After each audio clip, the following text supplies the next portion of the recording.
The focus of SOFA 2015 is on the role of social protection in agriculture in fighting hunger and poverty. The report shows that social protection is an effective instrument for meeting the basic consumption needs of the poor and hungry, and it also serves to help for the gradual improvement of the livelihoods of the poor. However, social protection itself cannot sustainably bring households out of poverty. Mutually supportive agricultural and social protection programs are necessary in order to transform the lives of the poor and strengthen agricultural and rural development.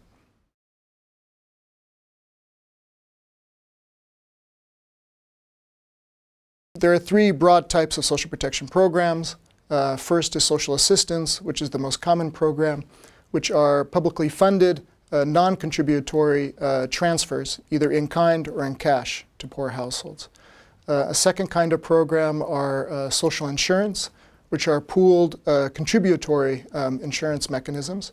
And then third are labor market programs, which include unemployment benefits as well as training programs for workers and the like.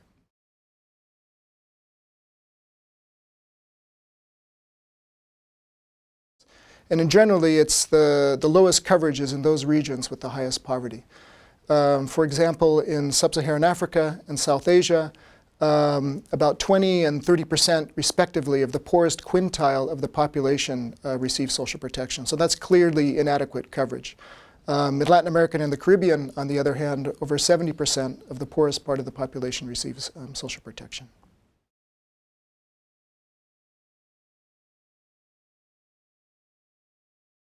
Or the poor in rural areas live in a context where markets do not function well or are lacking, particularly in credit and insurance.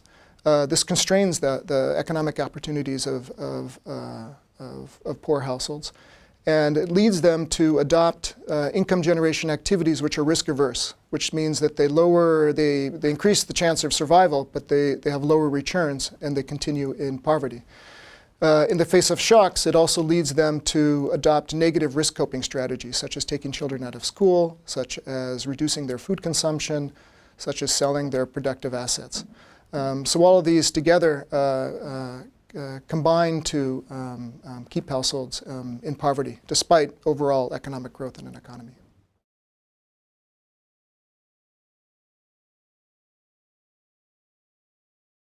Some of our studies have shown that for every dollar that's given locally for one of these programs, it can lead to up to $2.5 of economic impact. And so there's many of those benefits go to non-beneficiaries as well in the community.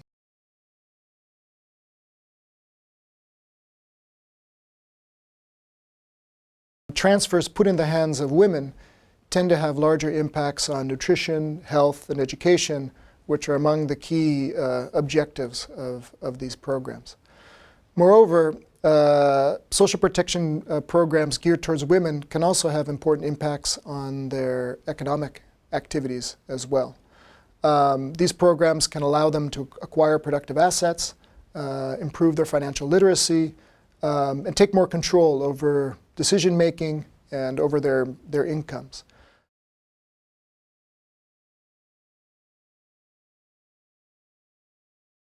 Now, there is evidence, particularly from Latin America and sub-Saharan Africa, showing that households actually may reallocate their labor as a result of these programs.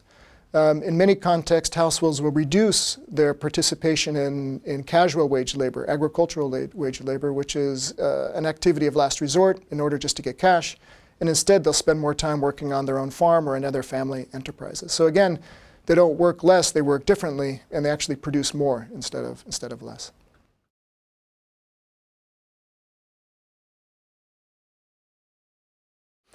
It's really a call to take advantage of existing policy instruments and make them work better to increase the impact and help reach the goal of eliminating hunger and poverty.